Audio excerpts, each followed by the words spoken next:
주 안에서 사랑하는 성도 여러분, 오늘은 예수 그리스도를 설교하다, 예수 그리스도를 설교하다라는 제목으로 하나님 말씀을 전하겠습니다. 여러분, 오늘 이 말씀은 오순절 성령 강림 이후에 베드로가 한 첫 번째 설교입니다. 신약교회가 공식적으로 한 첫 번째 설교가 바로 오늘 이 본문의 말씀입니다.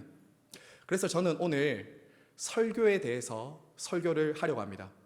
설교에 대해서 여러분들에게 설교를 할 것입니다. 우리는 매주 이렇게 예배당에 와서 주일이 되면 이 아침에 모여서 설교를 듣습니다. 예배 때마다 빠지지 않는 것이 설교입니다. 예배 순서에는 찬송도 있고 기도도 있고 헌금도 있지만 빠지지 않는 것은, 그리고 가장 큰 비중을 차지하는 예배 순서는 설교입니다. 교회마다 또 설교자마다 조금씩 차이는 있을 수 있지만 예배 순서에서 예배 시간에 설교가 가장 많은 비중을 차지하는 것은 거의 비슷합니다.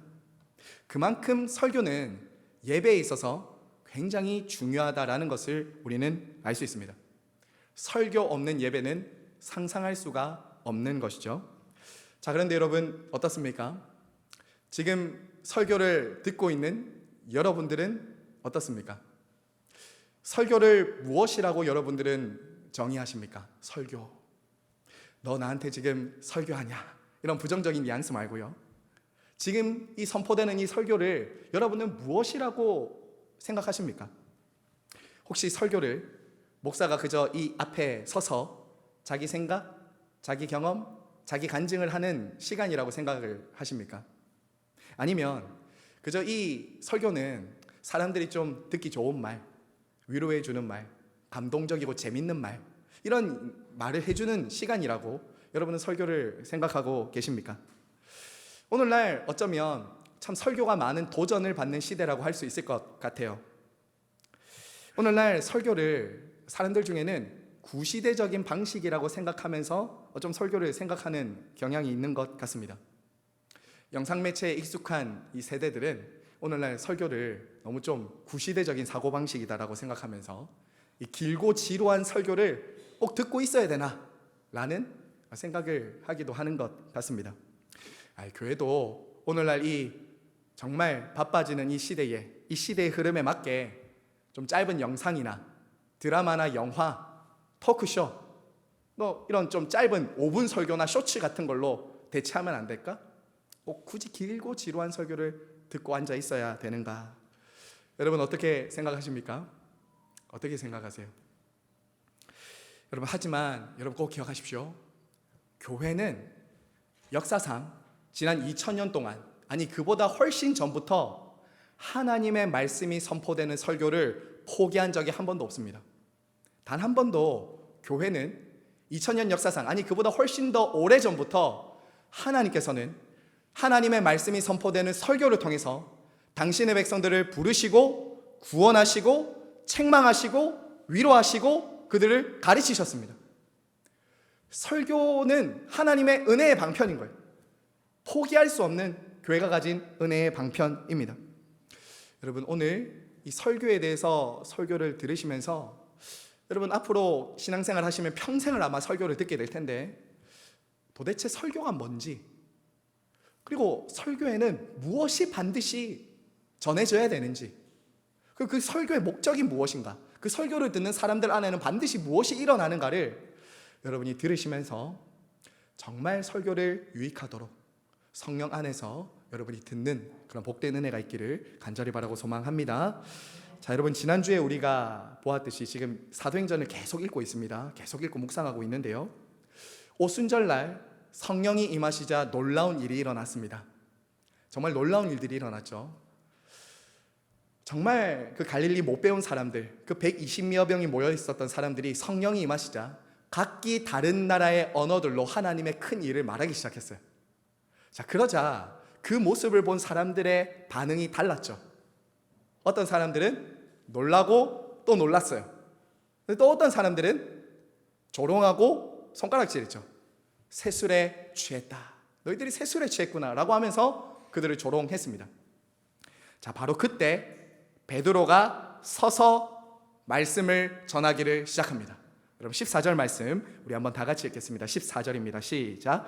베드로가 11사도와 함께 서서 소리를 높여 이르되 유대인들과 예루살렘에 사는 모든 사람들아 이 일을 너희로 알게 할 것이니 내 말에 귀를 기울이라. 여기서 먼저 좀 주목해 볼 표현은 베드로가 사도들과 함께 서서 설교하기 시작했다는 거예요. 함께 섰습니다.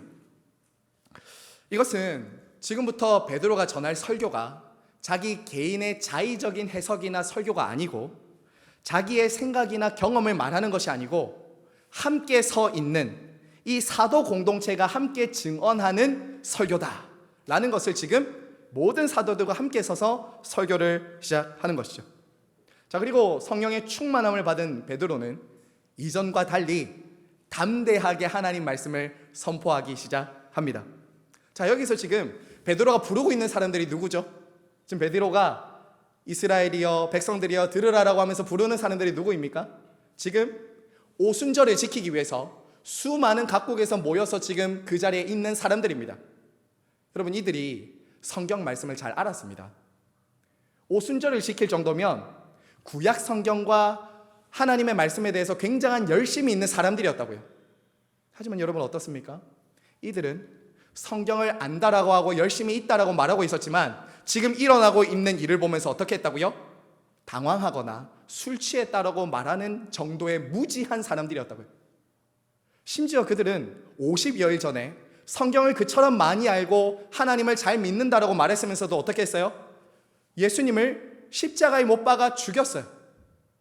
그들이 정말 잘 안다라고 생각하고 열심히 있다고 생각한 그 모든 것이 무엇이었다고요? 바른 지식과 바른 믿음으로 한 것이 아니라는 거죠.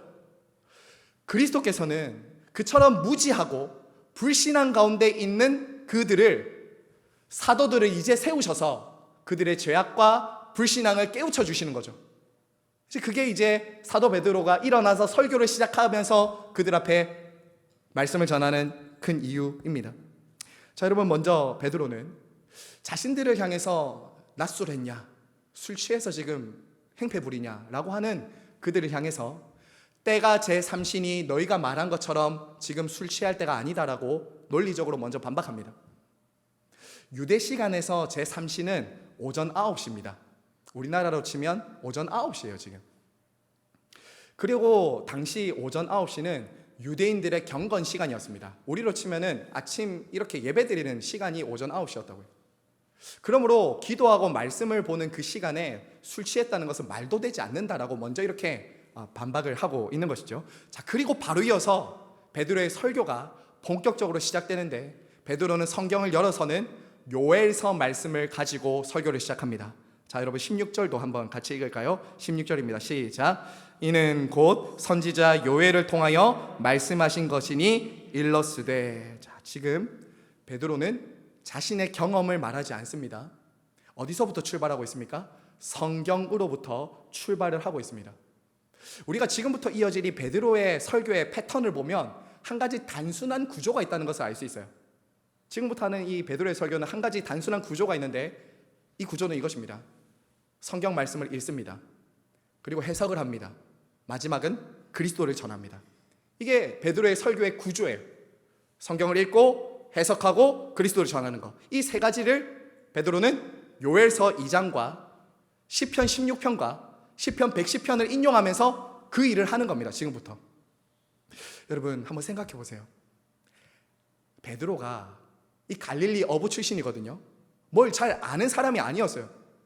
그런데 베드로가 지금 뭐 하고 있다고요? 구약의 그 말씀들을 인용하면서 지금 일어난 이 모든 사건이 하나님이 말씀하신 대로 이루어진 사건이라는 것을 지금 말하고 있는 거죠. 여러분 이것이 어떻게 이렇게 가능하게 된 것일까요? 여러분 이건 우연이 아닙니다. 우리 예수님께서 어떻게 하셨는지 생각해 보세요. 부활하신 예수님이 가장 먼저 제자들에게 찾아가셔서 한 일이 무엇인지 아십니까? 성경을 열어서 그들에게 가르쳐 주신 거예요. 엠마오로 가는 두 제자에게 예수님이 나타나셨습니다.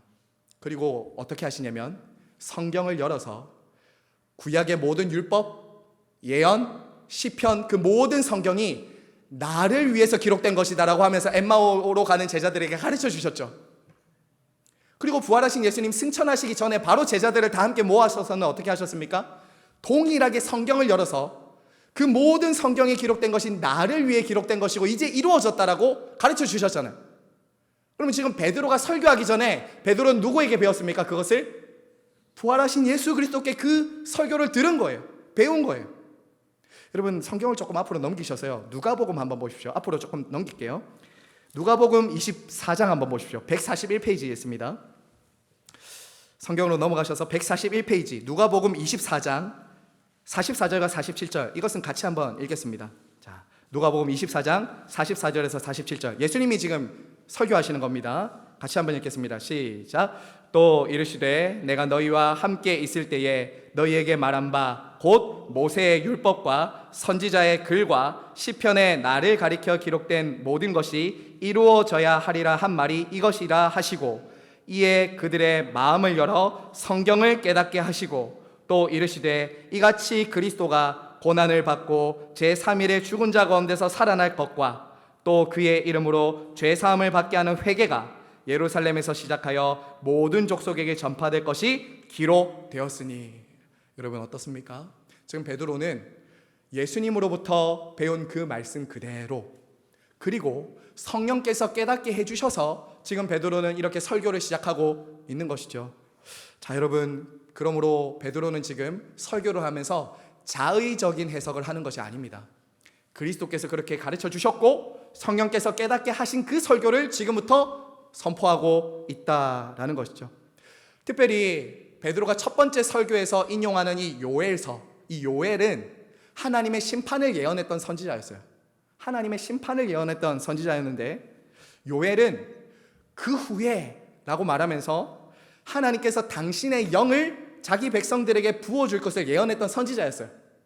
자, 그런데 베드로는 그 후에 요엘이 했던 그 말을 말세예라고 말하면서 지금 그 일이 여기서 이루어졌다라고 말을 하고 있는 것이죠. 여러분 그렇다면 자 요엘이 말했던 베드로가 말했던 이 말세의 가장 중요한 특징이 뭘까요? 우리가 보고 있잖아요. 말세의 가장 중요한 특징은 이것입니다. 성령께서 물 붓듯이 부어진다는 거예요. 성령 하나님이 물 붓듯이 부어진다는 거예요. 붓는다는 건 뭐냐면 쏟아 붓는 거예요. 제한 없이 조건 없이 누구에게나 부어주신다는 거예요. 여러분 물론 구약시대에도 성령님이 계셨습니다. 성령님이 역사하셨어요. 자 그런데 구약시대에는 특별한 사역을 하는 사람들, 왕이나 제사장이나 그리고 선지자들에게 하나님이 특별한 사역과 사명을 맡기실 때 성령으로 임하셨어요. 그리고 때로는 그렇게 성령으로 임했다가 떠나기도 하셨어요. 자 그런데 지금 오순절 이후에는 어떤 시대가 열린 겁니까? 완전히 새로운 시대가 열린 거예요. 어떤 특별한 사람들에게 제한적으로 성령이 임하는 것이 아니라 어린아이와 늙은이, 주인과 종, 남녀노소를 불문하고 모든 민족과 모든 시대를 초월해서 하나님의 성령이 부어질 것이다라고 말씀을 하고 있는 거예요. 여러분 그리고 그처럼 성령을 받은 사람들의 공통점이 하나 나오죠. 그처럼 성령이 부어지시면 사람들 안에 나타나는 공통점이 하나 있어요. 그게 뭐냐면 하나님의 큰 일을 보고 듣고 말하기 시작한다는 거예요. 여러분 17절과 18절에 이 오늘 2장 사도행전 2장 17절 18절로 다시 돌아오셔서 이 2장 17절에서 18절에 나오는 이 말씀들 있죠. 자녀들이 예언하고 젊은이들이 환상을 보고 늙은이는 꿈을 꾸고 남종과 여종이 예언하는 이 모든 것은 단순한 신비한 체험이 아닙니다. 모든 여기서 나오는 이 지금 꿈, 환상, 예언은 하나님 말씀과 관련된 거예요. 구약시대에 하나님이 당신의 말씀과 뜻을 계시하는 수단이 꿈, 환상, 말씀 이런 것들이었다. 예언이었다고. 특별히 여기서 말하는 예언 있죠. 예언.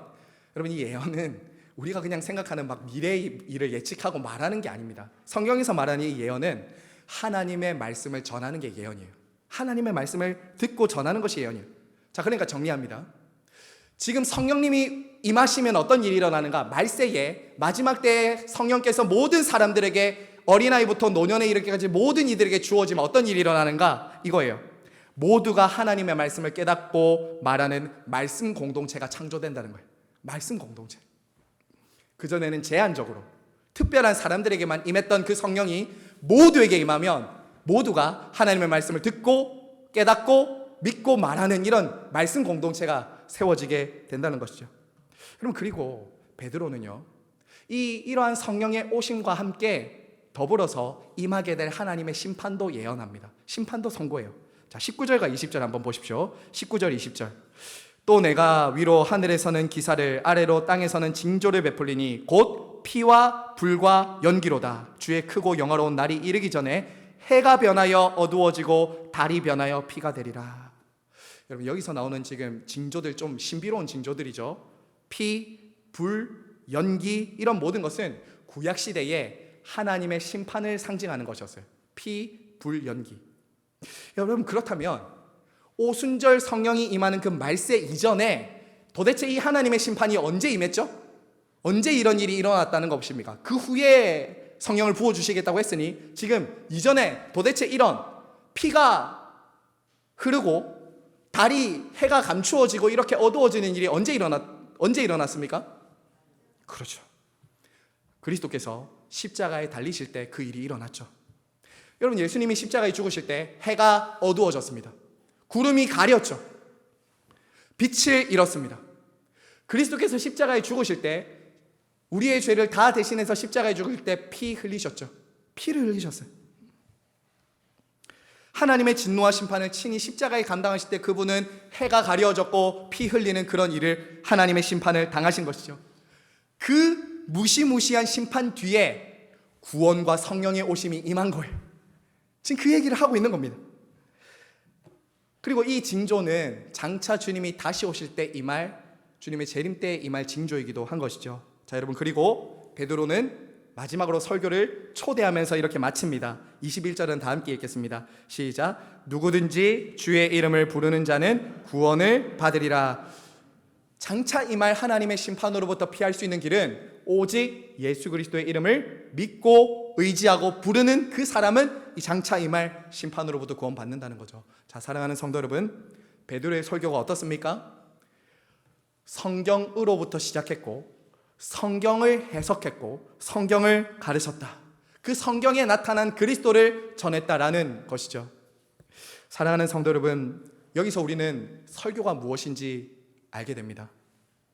여러분, 설교는 앞에서 목사가 이 강단에 서서 하는 이 설교는 자기 생각이나 자기 경험을 전하는 것이 아닙니다.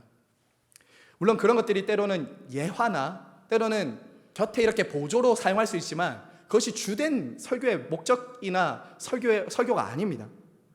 설교는 새로운 것을 만들어내는 것도 아니고 소위 이단에서 말하는 어떤 새로운 계시가 임해서 전하는 것도 아닙니다. 베드로도 성경을 설교했어요. 베드로도 성경을 설교했다고요. 성경에 무언가를 더하거나 무언가를 빼는 것은 바른 설교가 아닙니다. 여러분, 꼭 기억하십시오. 설교가 무엇인가? 설교는 이 하나님의 말씀인 성경을 바로 해석해서 선포하는 것이 설교입니다. 이 하나님의 말씀인, 지금도 살아있는 이 하나님의 말씀인 성경을 해석해서 전하는 게 설교예요. 그래서 설교는 항상 성경에서 출발하고 성경이 중심이 되어야 한다는 것이죠. 즉, 설교의 첫 번째 사명은 성경이 무엇을 말하는가, 성경을 통해서 하나님께서 무엇을 말하는가가 첫 번째 사명이다라는 거죠. 그리고 교회는 지금까지 그러한 사도들의 가르침, 베드로가 서서 설교할 때부터 지금까지 하나님의 말씀을 열어서 설교하는 설교 위에 세워진 공동체가, 말씀 공동체가 교회입니다. 개인의 간증, 경험, 어떤 신비로운 체험과 경험으로 세워진 곳이 아니라고요. 말씀 위에 세워진 교회다라는 거죠. 사랑하는 지금 설교를 듣고 계신 여러분, 이것은 앞에서 설교하는 설교자에게 경고와 도전이 되기도 하지만 설교를 지금 듣고 있는 여러분들에게도 도전이 되고 경고가 되는 말씀입니다. 여러분은 지금 설교를 어떻게 듣고 계십니까? 설교를 들을 때는 여러분 꼭 분별하면서 들으셔야 됩니다. 정말 성경이 그렇게 하고 있는가를 여러분이 수동적으로 그저 귀에 들리는 것으로 듣는 것이 아니라 능동적으로 적극적으로 설교를 들으시는 것은 성경이 정말 그러한가라고 하면서 들으셔야 되는 거예요. 참여하는 거, 같이 들어야 돼요. 성경이 정말 그러한가라고 여러분 질문하면서 들어야 돼요. 내가 듣고 싶은 것이나 내 생각과 마음에 드는 설교를 쇼핑하듯이 소비하듯이 들어서는 안 돼요.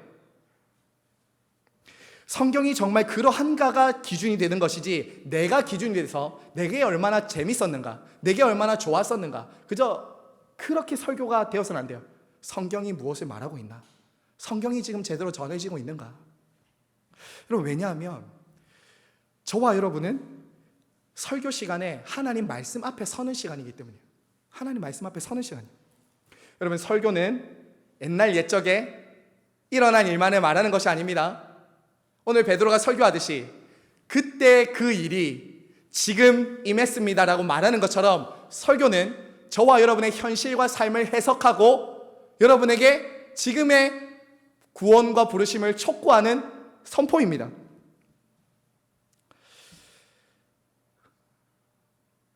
오늘이 승천주일이죠. 부활 승천하신 예수님 지금 뭘 하고 계실까요? 예수님 승천하셨는데 뭐 하고 계실까요? 여러분, 승천하신 그리스도께서 하시는 일이 바로 이거라고요. 베드로를 일으키셔서 사람들 앞에 말씀하게 하시듯이 승천하신 그리스도께서는 지금도 교회에 매주 강단에서 하나님의 말씀을 선포하고 성령을 보내셔서 예수가 주요 그리스도이심을 깨닫고 믿고 그분을 예배하게 하시는 것이죠. 이게 지금도 승천하신 그리스도께서 하시는 일이에요.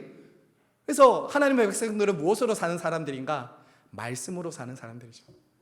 말씀으로 이 세상을 바라보고 말씀으로 자신의 삶을 해석하고 말씀대로 사는 사람들이 성도들이신 것이죠.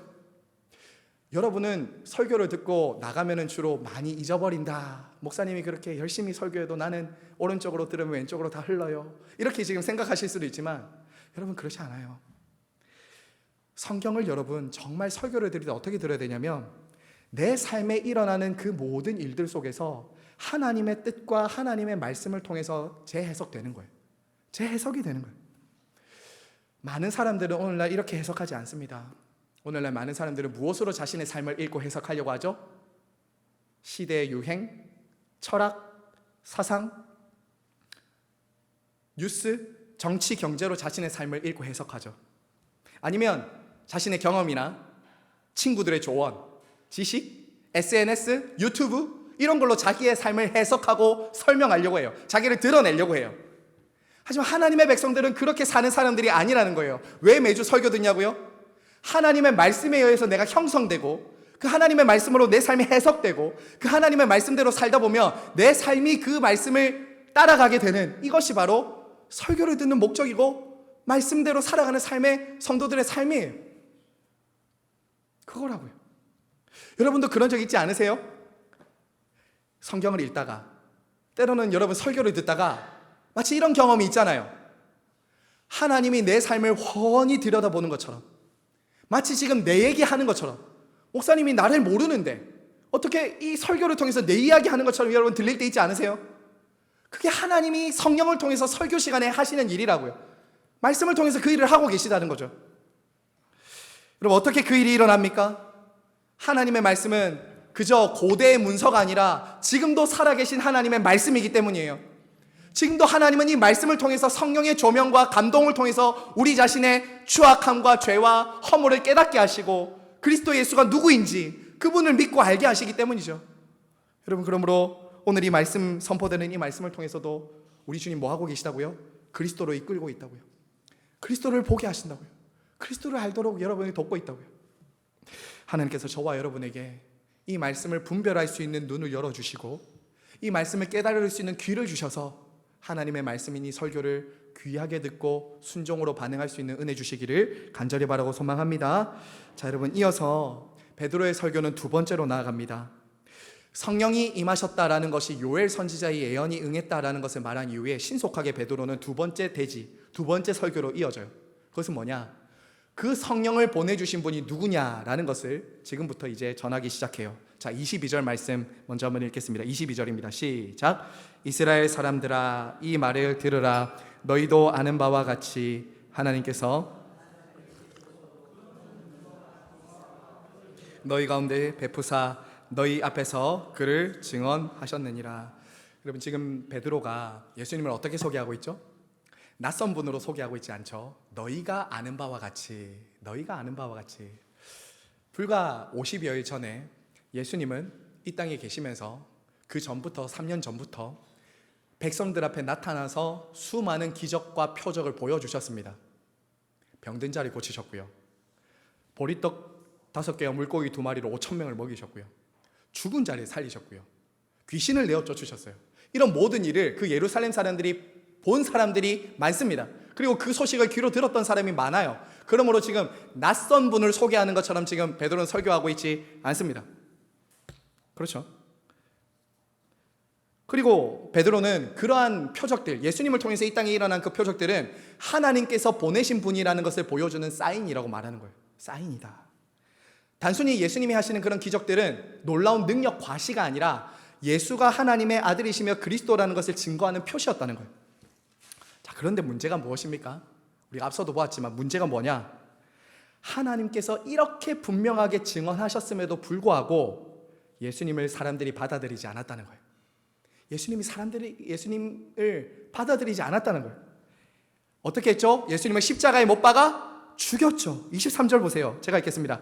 그가 하나님께서 정하신 뜻과 미리 아신 대로 내준 바 되었거늘 너희가 법 없는 자들의 손을 빌려 못 박아 죽였으나. 여러분, 지금 베드로가 두 가지를 증언하고 있어요. 이 하나에서 뭘 증언하고 있죠? 첫 번째는 그들의 죄악과 불신앙을 지적해요. 너희가 못 박았다는 거예요. 그들은 하나님께서 보내신 메시아가 당신이 하나님의 아들이심을 전했고 놀라운 표적과 기적으로 그들 앞에서 보여주셨음에도 불구하고 예수를 어떻게 했어요? 십자가에 못 박아 죽였다고요. 첫 번째, 그들의 죄악과 불신앙을 지적합니다. 하지만 동시에 지금 베드로가 뭘 하고 있죠? 너희들이 그렇게 십자가에 못 박아 죽인 그 예수님을 하나님은 구원자로 세우셨다는 거예요. 미리 아신 대로 하나님께서 아들 예수 그리스도를 통해 우리를 구원할 그 일을 너희들의 그 죄악과 불신앙에도 불구하고 하나님이 이루셨다는 거죠. 다시 말해서 십자가는 우연히 일어난 일이나 비극적인 사건, 우발적으로 일어난 일이나 실패한 일이 아니라 하나님이 계획하신 그 일이 이루어진 사건이라는 거예요. 계획된 일이 이루어진 사건이라는 거예요. 인간은 악을 행했지만 그러나 하나님은 그 악함조차도 당신의 구원의 도구로 삼으신 것이죠. 인간이 만든 최악의 잔혹한 그 십자가를 하나님은 구원의 도구로 삼으셨다는 거예요. 이것이 바로 하나님의 지혜이며 복음이에요. 복음이에요. 여러분, 어디 십자가만 그렇습니까? 우리의 구원을 위해서 예수님이 십자가에 달리신 것만이 아닙니다. 부활과 승천도 우리의 구원을 위해서예요. 베드로는 지금 그 주님의 부활과 승천조차도 우리가 직접 보았고 우리가 들었다라고만 하지 않고 구약에 일어난 일이 이루어진 거야 라고 말해요. 구약에 이루어진 일이 일어났다고 말해요. 여러분, 27절 한번 보십시오. 27절은 다 같이 읽겠습니다. 27절 시작. 이는 내 영혼을 음부에 버리지 아니하시며 주의 거룩한 자로 썩음을 당하지 않게 하실 것이미로다. 그럼 지금 베드로가 지금 말하고 있는 이 시편은 시편 16편이에요. 다윗의 시입니다. 다윗이 지금 말하고 있는 이 시편을 예수님이 성취하셨다라고 지금 말하고 있는 거예요. 다윗은 이 시에서 자신이 누리고 있는 하나님의 보호에 대해서 기뻐하고 감사하는 시편을 썼습니다. 아마 당시 시편에서 다윗이 이 시편을 기록할 때는 아마 죽을 고비를 넘기고 큰 환난 속에서 하나님의 구원을 경험했을 때 썼던 것으로 이제 추측을 합니다. 자, 그런데 여러분, 놀라운 말을 하고 있는 거예요. 베드로는 지금 이 시편 16편의 주인공이 다윗이 아니라 예수님이라고 말하는 거예요. 예수님. 우리는 지금 성경이 있고 예수님이 오신 유의 시대를 살고 있지만 당신은 성경도 구약밖에 없었어요. 근데 지금 베드로가 뭘 하고 있다고요? 시편과 요엘을 인용해서 예수님의 죽음과 부활을 지금 설교하고 있다고요. 29절 보세요. 형제들아, 내가 조상 다윗에 대하여 담대히 말할 수 있노니 다윗이 죽어 장사되어 그 묘가 오늘까지 우리 중에 있도다. 여러분, 굉장히 단순한 논리입니다. 굉장히 단순한 논리예요. 베드로가 하는 지금 논지는 이겁니다. 여러분, 잘 들어보세요. 다윗은 죽었다. 다윗은 죽었다. 다윗의 몸은 썩고 무덤에 있다. 우리 지금 묘지 저기 있지 않냐 말하는 거예요. 그러므로 지금 이 29절에서 말하고 있는 썩음을 당하지 않는 거룩한 자는 어떻게 다윗이 될 수 있냐? 누군가를 가리키고 있는 것이다. 다윗은 그 얘기를 하고 있는 거예요. 바로 그 썩음을 당하지 않는 자가 누구라고 말하는 겁니까? 예수 그리스도라고 말하는 거죠. 예수 그리스도라고 말하는 거예요. 그래서 이어지는 말씀에서 다윗을 향해서 이렇게 말하죠. 선지자다. 선지자다라고 말해요. 미리 예수 그리스도의 죽음과 부활을 내다본 선지자다. 시편 16편을 쓸 때 다윗이 성령의 감동을 받아서 오실 그리스도 메시아가 썩음을 당하지 않고 다시 부활할 것을 예언했다라고 지금 다윗을 선지자라고 지금 베드로는 말하고 있는 거예요. 여러분 기억하십시오. 진정으로 내 영혼을 음부에 버리지 않으셨다라고 말할 수 있는 분, 진정으로 썩음을 당하지 않고 사망에 매여 있지 않으셨다고 말할 수 있는 분, 진정으로 사망의 권세를 깨트리고 부활하셔서 모든 사람들에게 사망에 매여 있지 않도록 해주실 수 있는 분은 예수 그리스도밖에 없는 것이죠. 그분이 살아나셨으니까.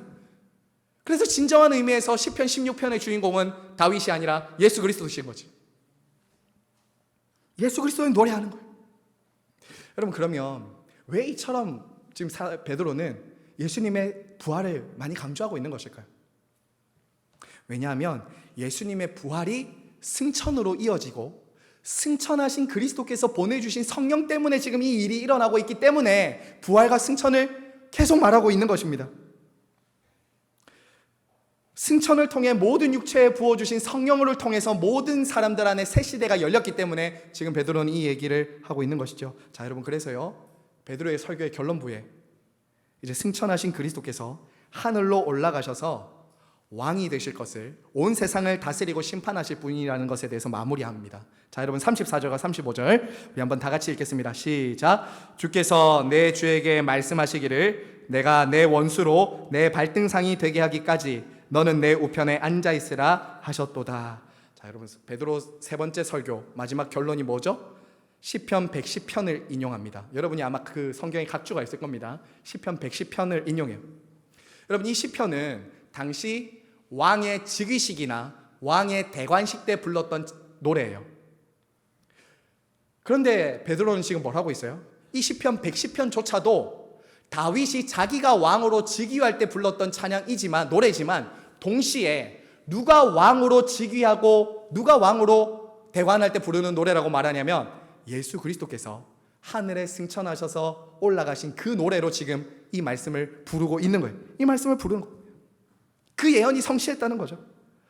여러분, 유대인들은 예수님을 십자가에 못 박아 죽였습니다.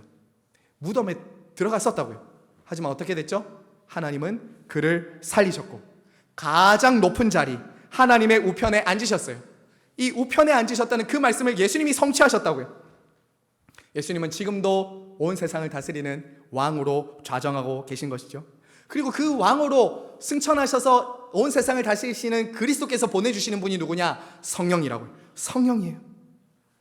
여러분 마지막 33절 한번 보십시오. 그가 약속하신 성령을 아버지께 받아서 너희가 보고 듣는 이것을 부어주셨느니라. 여러분 이게 무슨 뜻이겠어요? 오순절 성령의 오심은 여러분 기억하십시오. 그리스도께서 왕으로 등극하셨다는 증거라는 거예요. 오늘 승천주일입니다. 예수님이 승천하신 가장 중요한 이유가 뭘까요? 바로 이거예요. 성령을 보내주시기 위해서죠. 성령을 보내주시는 거예요. 마지막 때에 자기 백성에게, 이 땅을 사는 자기 백성들에게 성령을 보내주시기 위해서 주님께서 지금 하늘에 올라가셨다고요. 왕이 되셨다고요. 그리고 자기 백성들에게 성령과 말씀을 보내시면서 지금도 다스리고 계시니 그것이 바로 하나님 나라이고 그리스도께서 하시는 일이다라는 거죠. 여러분 지금까지 들으셨으면 아 그런가 보다 라고 할 수 있지만 한번 생각해 보세요. 이 얼마나 놀라운 설교인가요? 사실 놀라운 설교예요. 우리는 예수님도 알고 구약과 신약이 다 있어서 지금 말씀을 듣고 있지만, 거듭 강조하지만 베드로가 있을 때는 구약 성경밖에 없었어요. 근데 지금 베드로가 뭘 하고 있죠? 요엘서와 시편만을 가지고 예수님의 십자가와 죽음과 부활과 승천을 설교하고 있다고요. 이전에는 아무도 이 말씀이 그리스도를 가리키는 건지 몰랐어요. 그렇지 않습니까? 오히려 요엘서도 잘 알고 있었고 시편도 잘 알고 있었던 사람들이 뭘 했어요? 예수님의 십자가에 못 박아 죽였다고요. 그런데 베드로가 이제는 그 말씀이 예수 그리스도를 가리키는 것이라고 정확하게 지금 증언하고 말하고 있는 것이죠. 어떻게 그 일이 가능하게 되었습니까? 오순절 성령이 임하셨을 때, 그리스도의 영이신 성령이 그들 안에 임하셨을 때 성경에 나온 그 모든 이야기가 그리스도를 가리키는 것이구나, 그리스도를 위한 것이구나, 그리스도를 향한 것이구나를 알게 된 것이죠. 여러분, 성령님은 또 기억하십시오. 신비한 체험을 주기 위한 분만이 아닙니다. 신비한 체험이 성령님이 임하면 있을 수도 있지만 가장 중요한 건 뭐예요? 성령이 임하시면 여러분이 그리스도를 알게 됩니다. 그리스도를 믿게 돼요. 그리스도가 나를 위해서 하신 일이 나를 위해서 하신 일이라는 것이 믿어져요. 조금 후에 보겠지만 내가 예수를 못 박았구나 알게 되는 거죠. 그리스도 중심적으로 성경을 해석하고 설교를 듣게 된다라는 것입니다. 여러분, 그러면 마지막으로 남은 예언이 뭐예요? 성경의 모든 예언이 성취됐습니다. 승천까지 다 이루어졌어요. 이제 하나 남았죠. 그게 뭐예요? 주님이 다시 오시는 재림의 심판이죠. 오늘 시편 110편의 마지막으로 말하고 있는 내 원수를 발등상에 굴복시키는 때까지, 이 마지막 때, 이 재림이 하나 남은 겁니다. 여러분, 그러므로 말세가 언제냐? 말세는 우리가 그냥 세상 끝이 아니라 그리스도께서 이 땅에 처음 오시고 다시 오실 때까지 이 시간이 마지막 때라고요. 마지막 때. 그리고 이 마지막 때를 살 수 있도록 우리 예수님은 지금도 승천하셔서 뭘 하세요? 말씀과 성령을 보내신다고요. 자기 백성들이 이 땅을 마지막 때를 살아갈 수 있도록, 말씀과 성령으로 살아갈 수 있도록.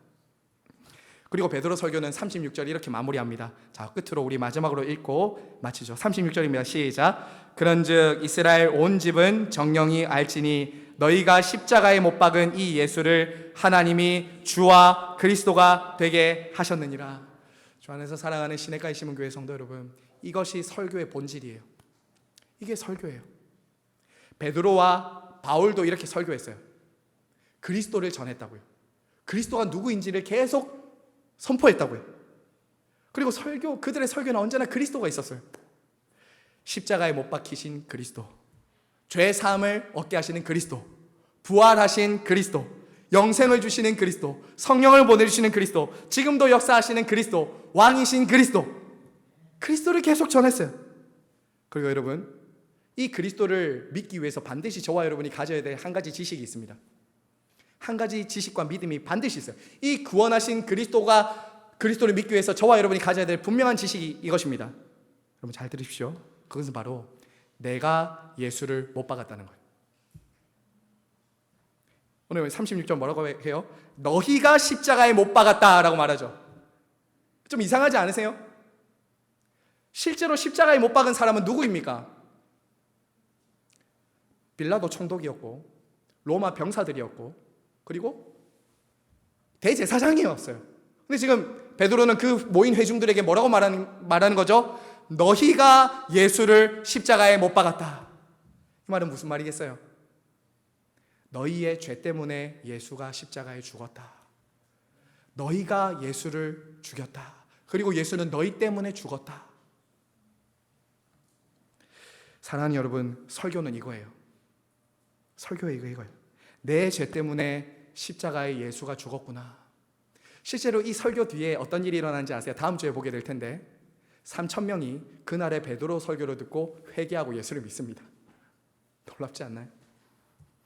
성령께서 그들 안에 그저 3인칭으로 설교를 듣는 게 아니라 당신 때문이야 라고, 너 때문이야 라고, 예수를 죽은 것은 너 때문이야 라고 했을 때 성령께서 그게 바로 내 죄 때문이구나라는 것을 깨달아지게 만든 것이죠. 그 사건이 일어난 거예요. 설교는 그렇게 들어야 돼요. 설교는 그렇게 들으셔야 돼요. 다음 주에 보겠지만 바로 성령께서는 주의 이름을 부르게 하시고 회개하게 하시고 참된 믿음으로 이끌어 가시는 이 모든 일을 성령께서 지금 주도적으로 하고 계시다라는 거죠.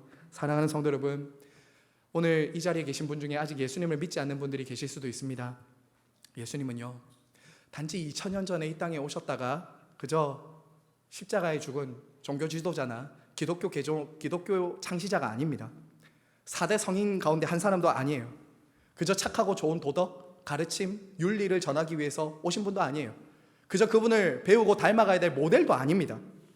그분은 하나님의 아들이시며 그분은 우리 죄를 위해서 죽으신 그리스도시며 우리를 구원하실 수 있는 분이세요.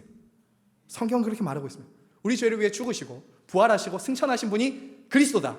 근데 그분이 너희 죄 때문에 그렇게 되셨다.